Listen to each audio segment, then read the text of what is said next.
সাল্লাল্লাহু আলাইহি সাল্লাম হাদিসের মধ্যে বলেছেন, মান সামা ঈমানান ওয়া ইহতিসাবান গুফিরা লাহু মা তাকদ্দামা মিন যামবিহি। ভাইরা আমার, নবীজি বলেছেন রোজার ফজিলত, রোজা রাখলে কি হবে? নবীজি সাল্লাল্লাহু আলাইহি সাল্লাম হাদিসে পাকের মধ্যে ইরশাদ ফরমান, যে ব্যক্তি রোজা রেখে সবের আশায় ও ঈমানের সহিত সবের আশায় রোজা রাখবে, আল্লাহ পাক রব্বুল আলামিন তার পিছনে সব গুনাহ খাতাগুলো maaf করে দিবেন। বলেন সুবহানাল্লাহ। রোজার অনেক ফজিলত, এই জন্য আমাদেরকে রোজাগুলো রাখতে হবে রোজার মতো করে। রোজা অবস্থায় কোন প্রকার গুনাহের কাজ করা যাবে না, কোন প্রকার অশালীল কথাবার্তা করা যাবে না, সকল প্রকার এবং স্ত্রী সঙ্গম থেকে আমাদেরকে বিরত থাকতে হবে।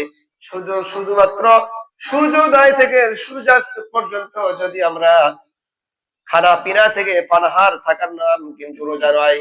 রোজা এমন একটি ইবাদত, অন্যান্য ইবাদতের মতো এই ইবাদত নয়। অন্যান্য ইবাদত যেমন ইবাদত করলে মানুষ দেখতে পারে, মানুষ জানতে পারে, নামাজ পড়লে মানুষ দেখতে পারে, হজ করতে গেলে মানুষ জানে, কিন্তু রোজা এমন একটি ইবাদত, এই রোজা থাকলে কেউ রোজা রাখছে কি রাখে নাই মানুষের বোঝার কোনো কায়দা নাই। কেমন করে আমি রোজা রেখেছি, আমি যদি ঘরের মধ্যে ঢুকে কিছু খেয়ে ফেলি, কিছু ভক্ষণ করে ফেলি, কোন মানুষ কিন্তু এটা বুঝতে পারবে না। বুঝতে পারবেন একমাত্র আল্লাহ রাব্বুল আলামিন। চিল্লায়ে বলেন ঠিক কিনা? রোজা এমন একটি গুরুত্বপূর্ণ ইবাদত, এটা মানুষের রব্বুল আলামিন নবীজি সাল্লাল্লাহু আলাইহি সাল্লাম বলেছেন, আস-সাওমু লি ওয়া আনা আজজি বিহি। রোজা হচ্ছে কেবলমাত্র একমাত্র আমি আল্লাহর জন্য, সন্তুষ্টির জন্য, আর আমি আল্লাহ পাক রব্বুল আলামিন রোজাদারদের পুরস্কার আমি নিজের হাতে দান করব। বলেন সুবহানাল্লাহ। অন্য অন্য সমস্ত আমলের পুরস্কার গুলো আল্লাহ রাব্বুল আলামিন তার জিবরাইল আলাইহিস সালামের মাধ্যমে, ফেরেশতার মাধ্যমে বান্দাদেরকে দান করবেন। আমার ফেরেশতা, আমার জিবরাইল, যাও আমার ওই বান্দাকে জান্নাতে দিয়ে দাও বা জাহান্নামে দিয়ে দাও। কিন্তু রোজা এমন একটি ইবাদত, এই ইবাদতের মধ্যে কোনো লৌকিকতা থাকে না, কোনো মানুষ দেখানো থাকে না। কারণ রোজা ইচ্ছা করলে রোজাদার ব্যক্তি ঘরের মধ্যে রাতের অন্ধকারে ঘরের মধ্যেও দরজা লাগিয়ে তার খিদা নিবারণ করতে পারে, কিন্তু ইচ্ছা করলেই পারে। খানার সামনে আসে, ইফতারের পূর্ব মুহূর্তে অনেক প্রকার আইটেম, বিভিন্ন প্রকার ফল ফলাদি সুস্বাদু খাবার নিয়ে বান্দাগুলো যখন আল্লাহর হুকুমের অপেক্ষায় অপেক্ষমান থাকে, আমার আল্লাহ পাক রব্বুল আলামিন সেই সময় এত পরিমাণ খুশি হন, আল্লাহ পাক ফেরেশতাদেরকে বলেন, ও আমার ফেরেশতারা, দেখো দেখো আমার বান্দারা এত সুন্দর খারাপিনা সামনে নিয়ে, এত সুন্দর ফল ফলাদি সুস্বাদু খাবার সামনে নিয়ে অপেক্ষায় আছে।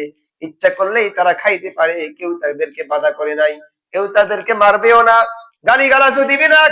এরপরেও তারা আমি আল্লাহ রাব্বুল আলামিনের হুকুমের অপেক্ষায় আছে, হুকুম না হওয়া পর্যন্ত এক লোকমা খাবারও তারা মুখের মধ্যে দিচ্ছে না। আমার ফেরেশতারা, তোমরা সাক্ষী থাকো, আমার এই বান্দাদেরকে আমি তাদের জীবনের সমস্ত গুনাহ খাতা মাফ করে দিয়ে তাদের রোজাগুলোকে কবুল আর মঞ্জুর করে নিলাম। বলেন সুবহানাল্লাহ। আল্লাহ পাক বলেন, বান্দারে দেখো, ও আমার ফেরেশতারা, তোমরা নিষেধ করেছিলা বনি আদম সৃষ্টি করতে, তোমরা নিষেধ করেছিলা তারা পৃথিবীর মধ্যে দাঙ্গা হাঙ্গামা করবে, বিশৃঙ্খলা সৃষ্টি করবে, ফাসাদ সৃষ্টি করবে।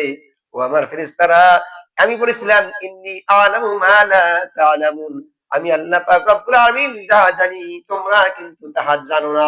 দেখো দেখো আমার বান্দাগুলো আমি আল্লাহকে না দেখার পরেও, জান্নাত জাহান্নাম কোনো কিছুই না দেখার পরেও জাহান্নামে ভয় করে, আমি আল্লাহর শাস্তির ভয় করে, আমি আল্লাহর বিধান করে এত সুন্দর ভাবে তারা পালন করতেছে। আমার ফেরেশতারা সামনে খানা থাকার পরেও তারা খানা খাচ্ছে না। এই যে তারা ত্যাগ স্বীকার করলো, তারা ইচ্ছা করলে ঘরের মধ্যে তারা, আমি আল্লাহ রাব্বুল আলামিন আমার বান্দাদের প্রতি এত বেশি পরিমাণে খুশি হয়ে গেলাম, আমি তাদের সমস্ত গুনাহ খাতা maaf করে দিয়ে তাদের রোজাগুলোকে কবুল করে নিয়ে জান্নাতের ফয়সালা করে দিলাম। সুবহানাল্লাহ। ভাইরা আমার,